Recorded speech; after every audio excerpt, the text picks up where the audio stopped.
Jimbo's Garage. Good evening, everyone. Welcome back to Jimbo's Garage. Well, I had a band from Texas get a hold of me the other day and asked me if I'd be interested in making them a sign for the front of their stage. So let's try to do something a little creative. Let's get started. Okay, so I'm cutting this out on the new Delusional design plasma table right here. You know, I've had this thing for a little bit longer than a month, and I've done some smaller stuff with it, and I'm really enjoying it. This is probably the largest project that I've done with it so far. Trying something a little bit different, making kind of a large box with it, and with some bend lines, some fold lines on it, and you know, just hoping this works out pretty good. So far, so good. You can see it cut it out absolutely perfectly.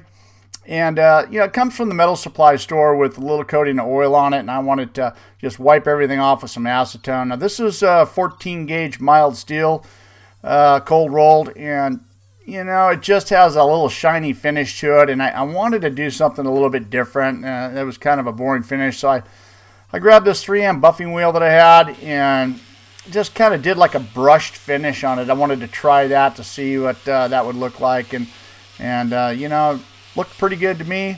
So I thought I'd go ahead and do the whole box with it, side to side motion, and ended up a little bit different of a finish, but you know, pretty cool, something different, and I kind of like it. Didn't take too long, kind of a short little process to do that. And then here I'm starting to make the bends, and this is where those relief cuts come in real handy. It makes for bending a project like this really easy. And I mean, could you imagine doing this with a hammer and pounding it out? It just never would happen. It just wouldn't look right.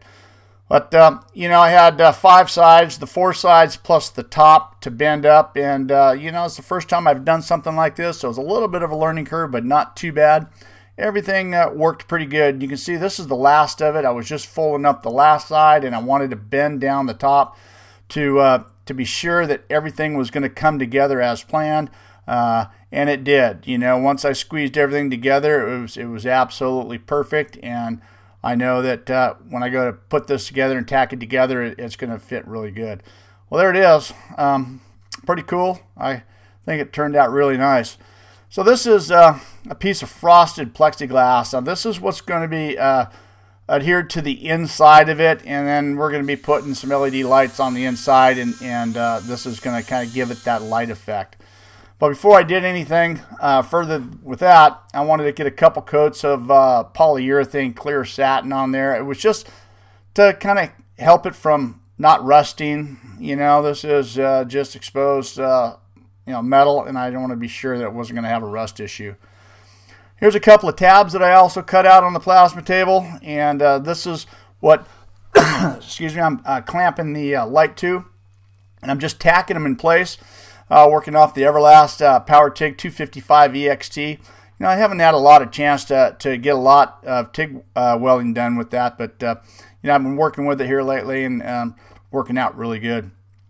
Now this LED light is a light that I got for a project that I was going to do a while back, and I just never returned it. I hung on to it. I knew I was going to use it for something, and this is what we're going to use it for. It kind of worked out pretty good for this one. You know, there's all kinds of different lighting options. You can use rope lights or string lights and stuff on the inside, but this just happened to be something that I had. So once I got the brackets all welded in place, they're not going to go anywhere. I don't plan on accessing this, or anybody plans on accessing this down the road.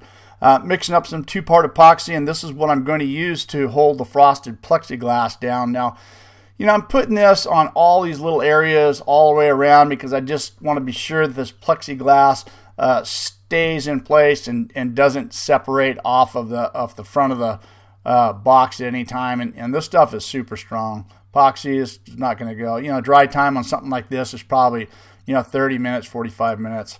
So carefully put it in place, and once I did that, I grabbed every piece of weight that I had around the shop and threw it in there. And like I said, I gave it about 30 minutes or so to dry. And once I did that, removed everything, peeled off the plastic coating that's on the back, and then installed the light.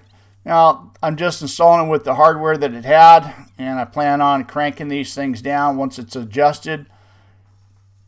Now, once I get everything adjusted, we're going to crank them down really tight. This thing's not going to go anywhere. Nothing's going to come apart. There's really no moving parts in this thing at all. Fed the cord through, bent everything down, and then I just wanted to try it out before I tacked everything together and went through all the modes, and the lights, everything worked pretty good. I'm pretty pleased with the way that turned out there. So the very last thing is to close this thing up. I just went around all around the edges and just put this blast tacks on there to just hold everything together and keep everything nice and tight. There's no need to get any big welds in there. This is just to hold everything in place here. So that worked out pretty good. I got those big bar clamps that help hold things together while I was welding this together. And then just a flap disc to take down any of the rough edges that may be lingering from the welding or the bending, and be sure everything's nice and smooth. And there it is. It turned out pretty good. Now one thing that I was probably going to do if I was going to build something like this again, I might make an access panel in the side or the back to be able to access the lighting or parts on the inside. But other than that, turned out really nice for the first time making a little lighted box like this. It was relatively simple. It was a great little project. I hope you guys enjoyed the video. Thanks for watching. Don't forget to rate, comment, and subscribe for more videos. See you next time on Jimbo's Garage.